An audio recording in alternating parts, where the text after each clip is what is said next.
Hello girls, I hope you're staying safe at home. To continue with the nervous system, today we are going to start with the two major division of the nervous system.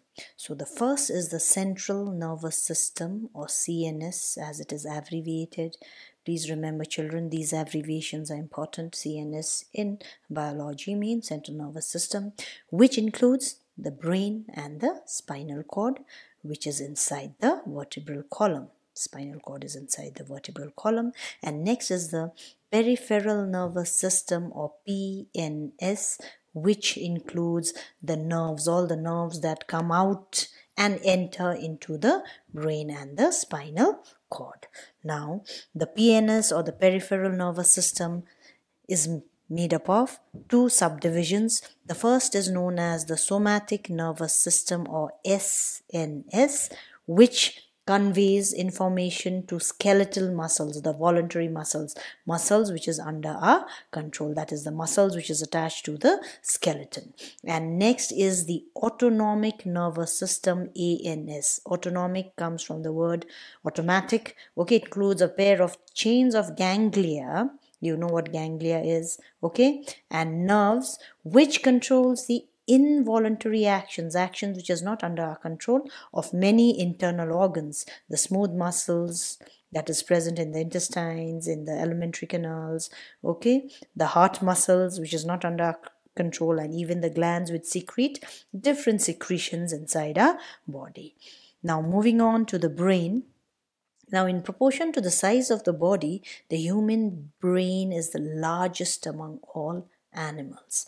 And you know the brain is a very delicate organ, and it is protected inside the brain box or cranium of the skull. The weight of the adult brain is about 1.3 kg, and it makes up about 2% of the total body weight. It is actually 80% water. That is why water is important, okay?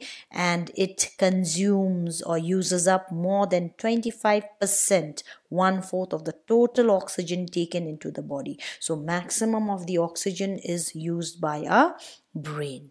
Now, the brain has three membranous covering. Okay, these membranous coverings are known as meninges. How many are there altogether? 3. Okay, and this covering continues backwards in the spinal cord as well. The first covering is known as dura mater. The outermost, it is tough, fibrous membrane. Okay, and next is arachnoid. It is a thin, delicate middle layer which gives a web-like cushion. That is why the name arachnoid. Arachne means spider. Okay, and next is the pyometer, the innermost, highly vascular membrane, having lots of vessels, rich, supplied with blood vessels. Okay, it has lots of blood coming to it. Okay, so pia actually means tender, and if there is an inflammation of the coverings of the brain, you suffer from a disease which is known as meningitis. Now, the space between the covering membranes, in between the three coverings, okay, you will find space which is filled with a watery fluid. The fluid is known as cerebrospinal fluid, which acts like a cushion to protect the brain from shocks. Like if you hurt yourself, if you bang your head, okay, this fluid acts like a cushion and protects the brain from shocks. The same fluid also fills the central spaces or ventricles of the brain and the central canal of the spinal cord. Now, moving on to the parts of the brain. The brain has three main parts visible externally. When you look at the brain, you will see three parts. Okay, first is known as the cerebrum. Next is known as the cerebellum, and the third is known as medulla oblongata. Remember children, the cerebrum is the largest portion of the brain. Might be useful in your one-word answers. Name the following, fill in the blanks, true and false, okay? And it is divided into two halves, left and right cerebral hemispheres. So the surface of the cerebrum is highly convoluted with ridges and grooves. That is, of course, you know, whenever there are ridges, the part which is poking up is known as ridges, and these are the grooves, okay, to increase the surface area. Of course, it requires a lot of oxygen, so for that also lots of blood vessels are required. So to increase the surface area, the surface of the cerebrum is hardly convoluted. Now each cerebral hemisphere is hollow internally. Understood? The cerebral hemisphere is hollow inside, and the walls have two regions: an outer cortex, just like the kidneys if you remember, and an inner portion which is known as the medulla. Now the outer portion cortex of the cerebrum contains the cell bodies of the neurons, and it is grayish in color, and hence it is known as gray matter. All the cell bodies. Now you can think of the neurons, okay, the axons are the roots which goes right inside the brain, and the cell bodies lies on the outside, which gives a gray color. That is why it is known as the gray matter. So it is the layer of gray matter which is actually folded to form the convolutions. The folds are known as gyri and the grooves are known as sulci. Now take a look here.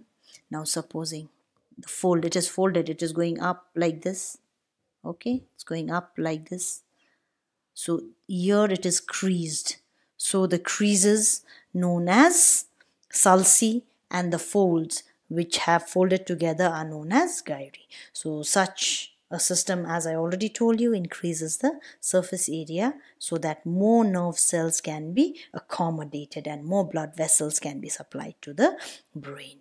Now remember, it is believed that higher the number of convolutions in the human brain, there will be a larger number of brain or nerve cells and then greater intelligence. It is believed, only believed, okay? So believe it or not. Now, the inner portion of the cerebrum consists of white matter. It is the axons, like I told you, which goes inside like the roots. So it is white in color, and then it is the white matter.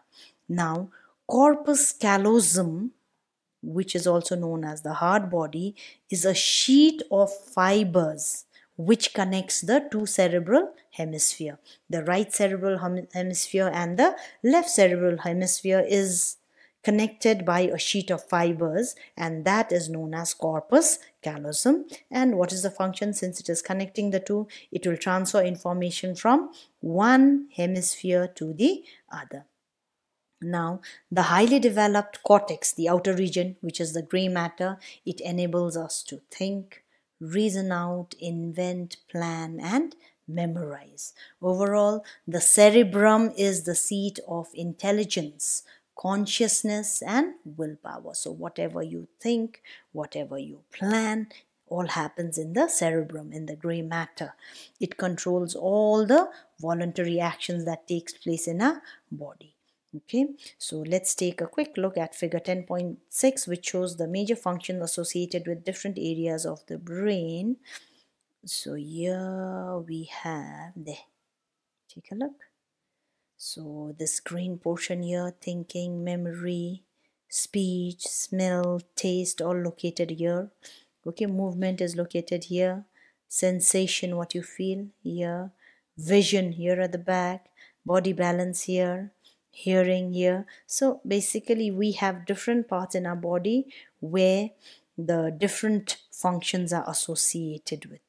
And what is generally called the subconscious or unconscious mind is also located in the cerebrum. Okay, many past experiences, like when the first day of school, that is long time back, okay, it is covered up by more recent impressions which dominate the conscious activity.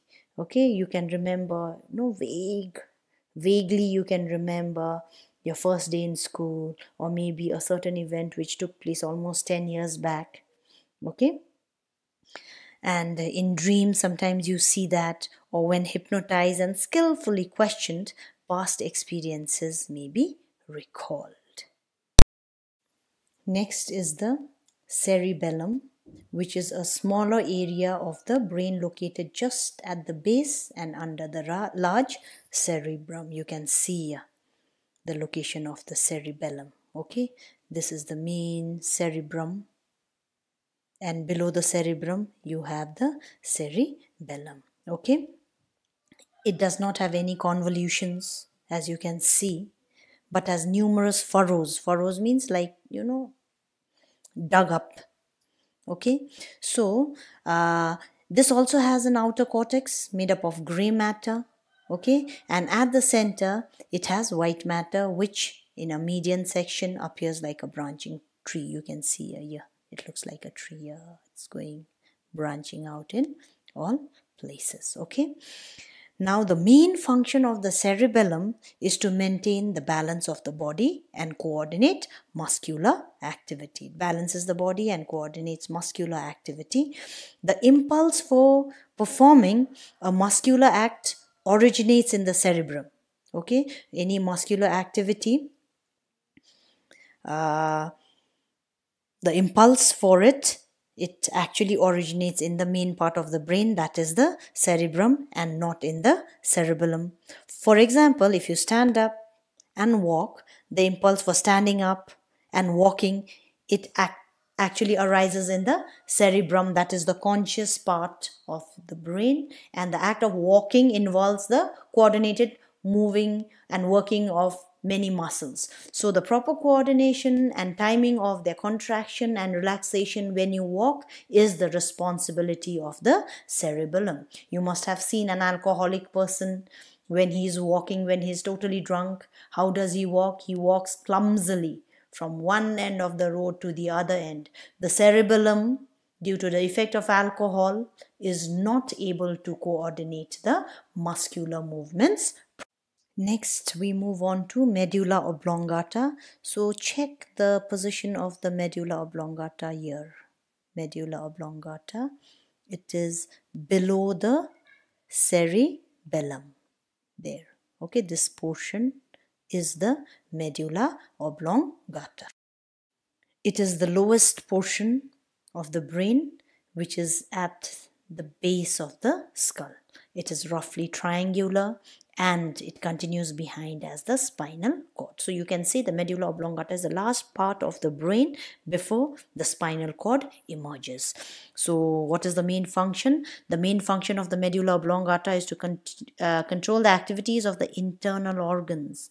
That is the peristaltic movement of the alimentary canal, movement of food, okay, movement of breathing, beating of the heart, and many other involuntary actions, that is actions which is not under our control. So injury to the medulla oblongata results in death, because you can see the medulla oblongata is controlling the breathing movement, the beating of the heart. So if the medulla oblongata is injured, then what will happen? The person will stop breathing, the heart will also stop beating, so it will result in death.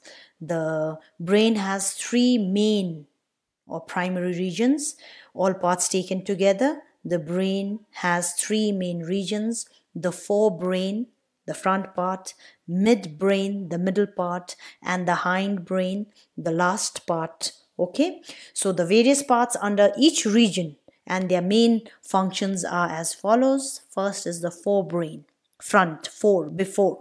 Okay, it is the cerebrum, which is made up of two cerebral hemispheres. And what is the function? It is the seat of intelligence, memory, consciousness, willpower, and all voluntary action. And in the forebrain, you have the diencephalon, okay, which is made up of thalamus and hypothalamus. What is the function of the thalamus? It relays pain and pressure impulses to the cerebrum. Anything painful, if someone pinches you, so that is relayed by the thalamus to the cerebrum. And hypothalamus, it controls the body temperature and the pituitary. You'll be learning more about the pituitary gland in the endocrine system. Now next, between the forebrain and the hindbrain, you have the midbrain or the middle brain, which is just a small tubular part. And here, what is the function? It is concerned with the reflexes involving the eyes and the ears. Okay, then you have the hindbrain at the back, where you have the cerebellum You know, cerebellum, it coordinates muscular activity and balance of the body. And then just next to the cerebellum, above the medulla oblongata, if you take a look at the diagram, you'll see pons. Okay, it is located at the center of the brain, below the cerebellum. And what is the function? It carries impulses from one hemisphere of the cerebellum to the other hemisphere of the cerebellum, and it also coordinates muscular movements on both sides of the body, because there is a left cerebellum and the right cerebellum, because you know a brain is divided into two cerebral hemispheres. And then in the hindbrain only we have the medulla oblongata, and you already know it controls the activities of the internal organs, heartbeat and breathing. Okay, so we will stop here today, children. For your assignment this week, I would like you to write down about the parts of the brain and write down the functions of the cerebrum, cerebellum and medulla oblongata.